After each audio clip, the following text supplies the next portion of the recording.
आखिर एक राजकुमारी का विवाह क्यों हुआ एक मोर के साथ। नमस्कार राधे कृष्ण दर्शक बंधु दर्शकों, आज की कहानी यह है कि आखिर एक सुंदर स्त्री को क्यों करना पड़ा एक मोर के साथ विवाह। मेरे दर्शक बंधु, आपको यह सोचकर थोड़ा अचंभा तो लग रहा होगा कि ये कैसे हो सकता है, एक मोर के साथ एक स्त्री शादी कैसे कर सकती है। मगर ऐसा ही हुआ है हमारी इस ज्ञानवर्धक कथा में। तो बस आपसे एक ही निवेदन है कि चैनल को सब्सक्राइब कर लें और कहानी को पूरा सुनें, तभी आपको कुछ समझ में आ पाएगा। यदि आप बीच में से ही छोड़ के चले जाएंगे तो आपको कुछ भी नहीं समझ में आएगा। मेरे बंधु, आइए कहानी शुरू करते हैं। एक बार की बात है, एक बार एक भीषम नाम का राजा था। जिस भीषम राम के राजा की 5 पुत्रियां थीं। मेरे बंधु, वह भीषम राव अपनी पुत्रियों से बहुत प्यार करता था। वह अपनी पुत्रियों को बहुत लाड़ प्यार से पालता था। मेरे बंधु, एक बार क्या हुआ कि भीषम राव के मन में एक विचार आया कि क्यों ना मैं अपनी बेटियों से पूछूं कि इनको पालने वाला कौन है।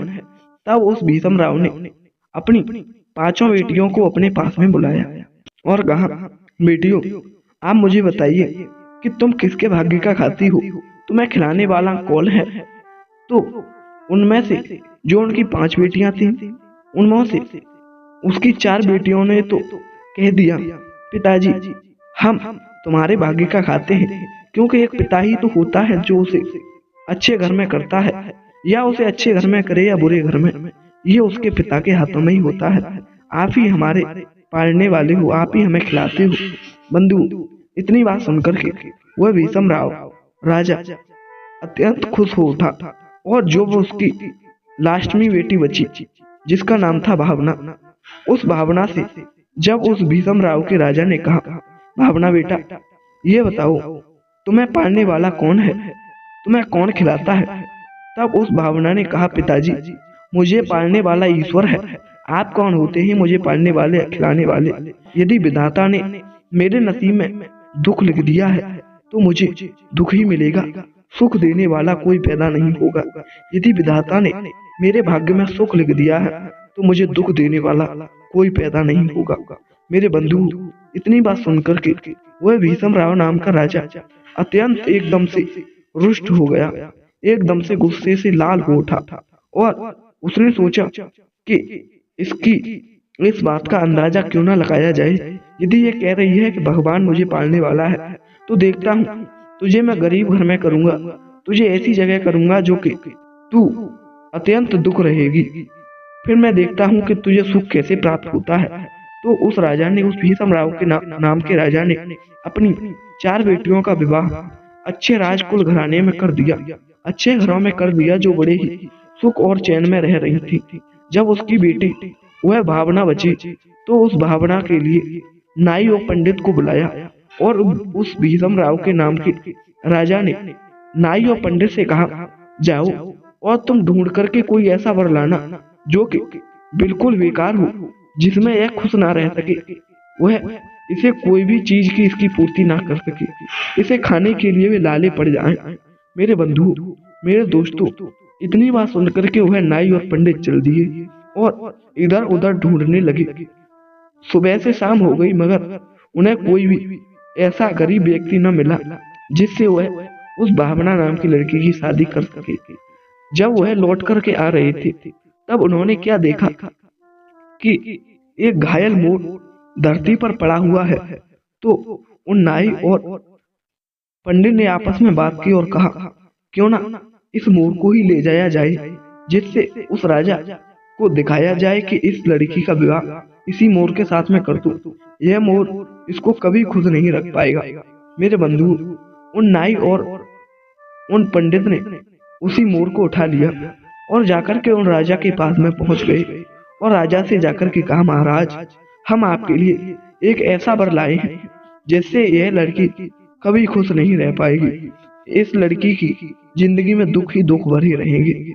और उन नाई और पंडित ने उस मोर को दिखा दिया। यह देख करके राजा अत्यंत खुश हुआ और सोचने लगा और अपनी बेटी से कहने लगा, अब देखता हूँ कि क्या करता है तेरा भाग्य।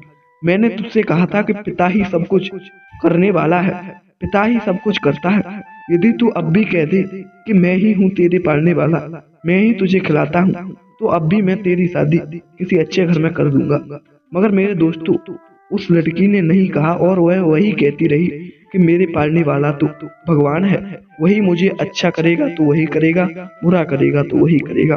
मेरे बंधु, राजा गुस्से से आग बबूला हो उठा और उसने अपनी भावना नाम की लड़की की शादी उसी घायल मोर के साथ कर दी। मेरे बंधु, क्या होता है कि वह मोर को लेकर के वह लड़की एक जंगल में जाकर कुटिया बना करके रहने लगी। उसी मोर में रहते रहते उसको बहुत दिन बीत गए। वह उसी मोर की सेवा करती, उसके घावों पर मलम लगाती, ट्यूब लगाती और उसके घाव कुछ कुछ ठीक हुए थे। मगर भगवान की ऐसी करामात कि एक बार क्या हुआ कि वह मोर मर गया।